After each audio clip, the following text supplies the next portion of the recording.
right, hey, happy day 16. Yesterday was 171. Let's see what we're doing today. 170.4. All right, so we're down 0.6 in 24 hours. Let's start day 16.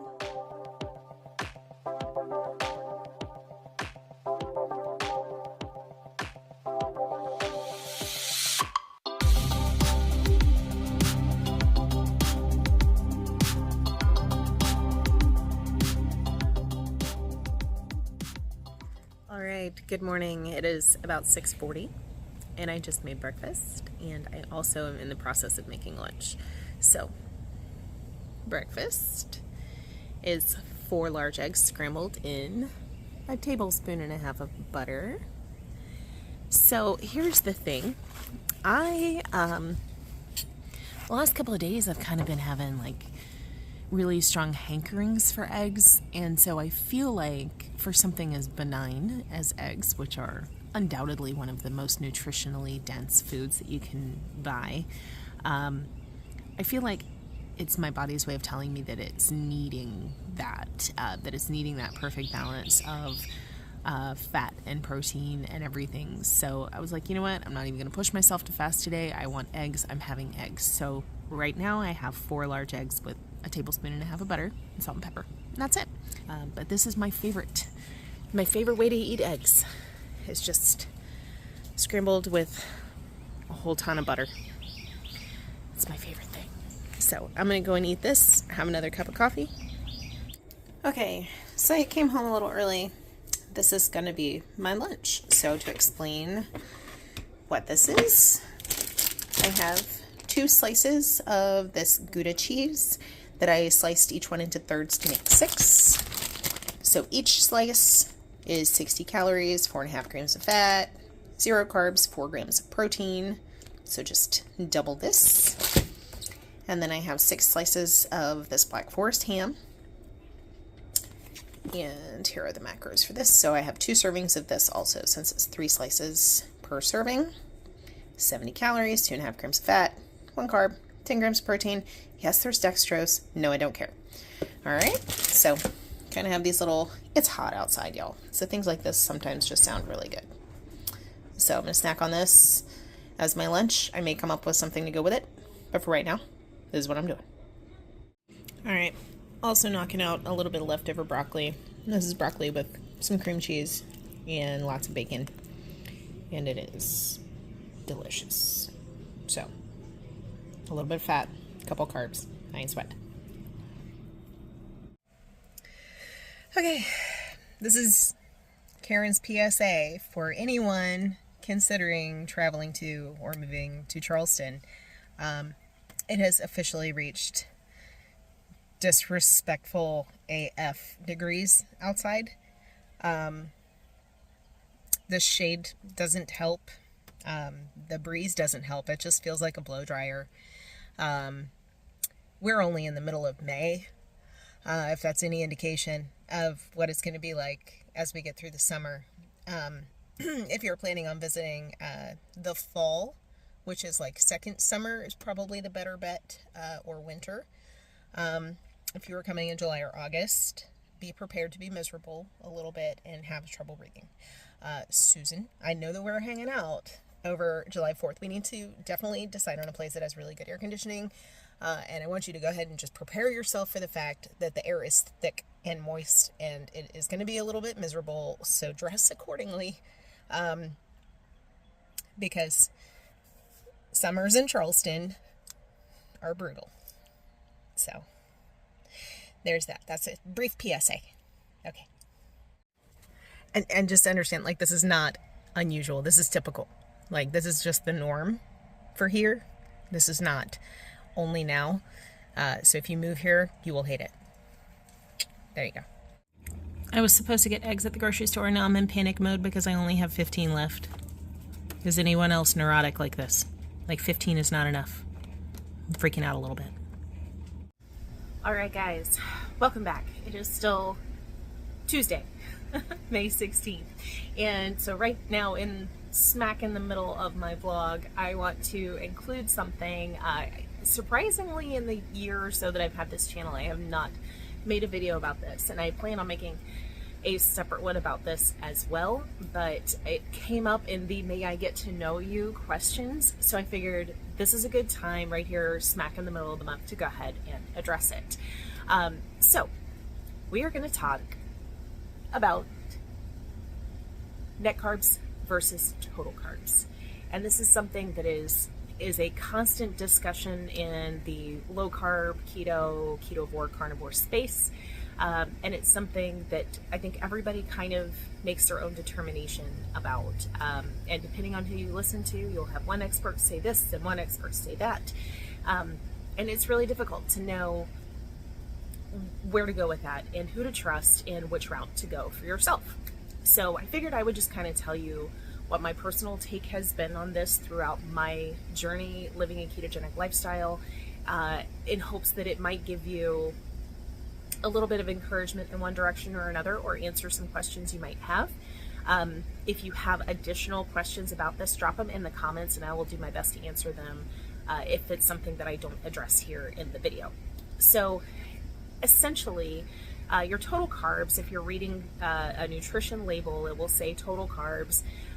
Or if you are using a tracking app and you're doing some sort of whole food, like say broccoli or a potato or whatever, it will show your total carbs in that tracking app based on the volume that you're doing, however many grams or ounces or cups or whatever. In order to find your net carbs, you have a couple of different options. First, you would deduct fiber in order to come up with net carbs. This is the way that it's traditionally done, especially with kind of mainstream keto. It's like, okay, you're doing net carbs, so you take your total carbs, deduct your fiber, and then you come out with your net carb amount. In addition to that, some people also will deduct the carbohydrates from sugar alcohols, which may also be featured separately on that nutrition label.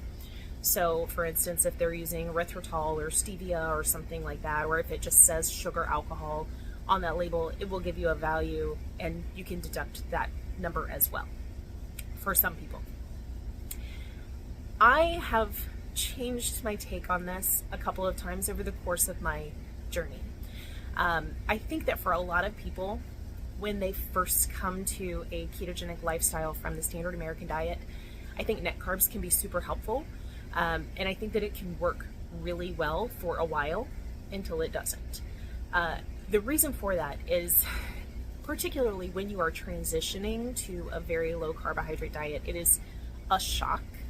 And it might be easier to transition if you're able to use some of those products that help you along with getting more accustomed to something low carb.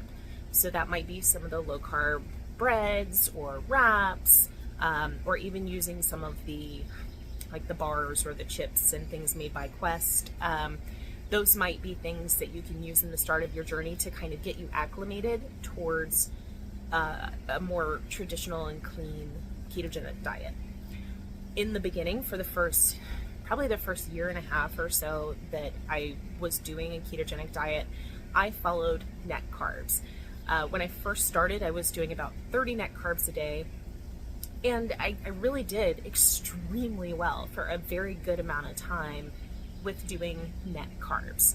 At some point, I did a challenge for total carbs, which is where I really started to kind of change my thinking on some things and ended up where I am now, which we will get into in a moment.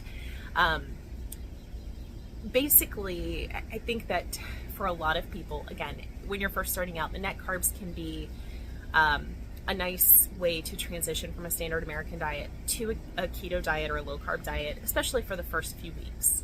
But I do think that over time, it is a crutch, and I think that in a lot of ways, it's a good thing to try to taper down on that over time, because you might be consuming 20 net carbs a day, but you might be having over 100 total carbs a day, depending on the types of foods you're eating, especially if you are consuming foods that come in bags and boxes with barcodes. So if you are using those things to get acclimated to a ketogenic diet, I personally would recommend kind of tapering those down and trying to move more towards whole foods as you continue to progress and become more acclimated and more comfortable with a low carb diet. Some people are able to continue forever and ever and indefinitely using things like those low carb wraps. Richard, for example, does really well with those. I don't. So, some people, not gonna lie, can absolutely get away with that indefinitely, but some people just can't. And usually it's gonna be when you're maybe not feeling 100%, or maybe you are not seeing weight loss results if fat loss is what you're going for, or maybe your blood work or glucose numbers or triglycerides aren't quite where you want them to be. Some of those foods can still be contributing factors to those. So I really do strongly encourage anyone that's starting to kind of try to taper down or maybe even limit those, maybe like once or twice a week, have a low carb tortilla, but not make it part of a daily menu. In addition, speaking of sugar alcohols and deducting those, there are a few different mindsets on this, at least from my experience and what I've listened to and different experts talk about it. There are some of these where it's perfectly safe as far as not affecting your blood glucose to maybe just completely ignore them altogether. For me personally, that falls into things like diet sodas, the water enhancer drops. All of those things don't impact my blood sugar in any meaningful way. So I don't even count them or look at them or think of them because they are zero calorie and zero, non-nutritive sweeteners. So that is something that I have done based on my own testing. Some people, however, do see some blood sugar changes, so that might be worth testing if that's something that you include in your normal day-to-day kind of thing. Same would go for if you are making any kind of food or recipe that might include one of those sweeteners. You may want to test it in order to see whether or not those carbs are something that you should be counting. Me personally, if I do make a recipe with something like that, I do include them. The only thing I don't include is diet soda and the water enhancer drops. Those are the only sugar alcohols, like things like aspartame and sucralose, that I don't include or count or think of at all because I have tested them multiple times. So that is kind of your call. For me, if it's going in my food, I count it. If it's just a diet soda, I don't count it at all. Which brings me to how I count and track. And in doing this, I actually pulled up my Carb Manager app to see how my settings were. I've never corrected it, so I'm doing that today. I prefer to count total carbs. The reason for that is because sometimes even very low carb foods will still impact me negatively. So I like to really have a good idea of exactly what I'm having, and my goal is normally around 10 grams of carbs a day. That said, I think that it's funny. For me, I could probably keep my tracking app set to net carbs, since the majority of the foods that I consume that have carbohydrates in them are whole foods. So they're normally vegetables, sometimes a nut, like nuts here and there, or some very small amounts of fruit. Those types of things are a little bit more reliable when it comes to the amount of dietary fiber in those foods. This is something that actually Dr. Eric Westman has talked about before, where sometimes it's a little safer to deduct the fiber if it's a real food like broccoli or asparagus or Brussels sprouts or whatever, versus, hey, here's this protein bar that has, 24 grams of carbs and 22 grams of fiber, and it's not necessarily something that is going to affect you metabolically in the way that you hope by it having so much fiber, versus having a real food and the fiber that's contained in that. I hope that makes sense. So sometimes I've heard him and a couple of other people talk about it before, where if you are eating those whole foods, real whole single ingredient foods, those are safe to deduct the fiber and go based on net carbs. But if it comes in a package, whether it's a bag or box with a barcode, that's something where you should not be deducting the fiber or even the sugar alcohols in that case. So I hope that clears it up.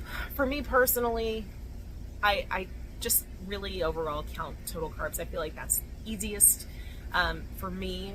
But when I was doing keto in the beginning, I absolutely did net carbs, and it worked really great for a long time. Once I started seeing some issues and struggles is when I switched to counting total carbs and tracking and checking my blood glucose and that sort of thing with a little bit more aggressiveness.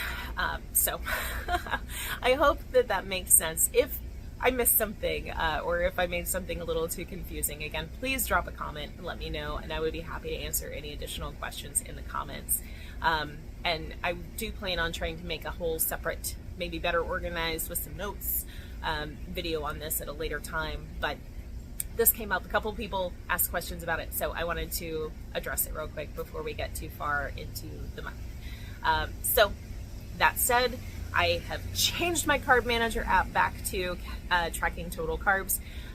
So I'm going to, that will look a little bit different starting at the end of today when you see the screenshot of my macros at the end of the day. So I didn't realize it was still set to net carbs. So we're doing that, and that's how it's going to be.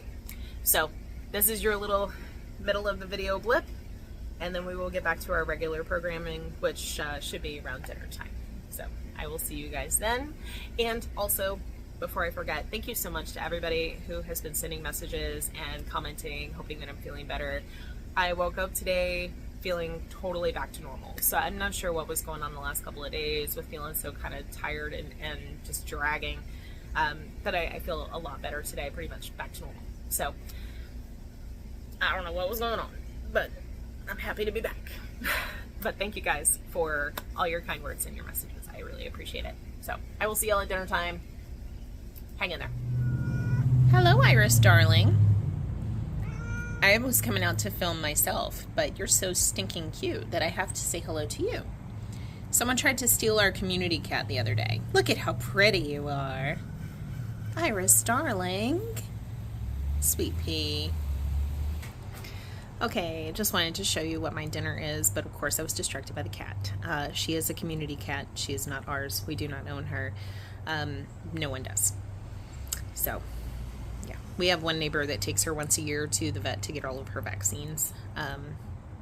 But she has no people, so we hang out with her. And she likes us the best. So anyway, I'm eating dinner. I'm going to show you what I made. It's pretty early in the evening. I think it's like 6:15. So we're knocking it out early. And I'm excited. I already taste tested the chicken, and it is delightful. So, spin you around. All right. Here we go. This is la dinner. So this is 3/4 of a cup of green beans. They're garlicky green beans, so they're cooked with bacon, grease, and garlic. This is almost an entire chicken breast, and I seasoned it up and tossed it with a little bit of olive oil, and then I used, I made pork panko. I basically just used a food processor with some pork rinds, ground those guys down, and browned it up in a pan with olive oil. And there's a little ranch. This is the homemade ranch from a packet that I made a little while back for dipping the chicken. I figure I would give y'all a crunch if there's a little crunch left to it. It's been sitting on the counter for a couple minutes.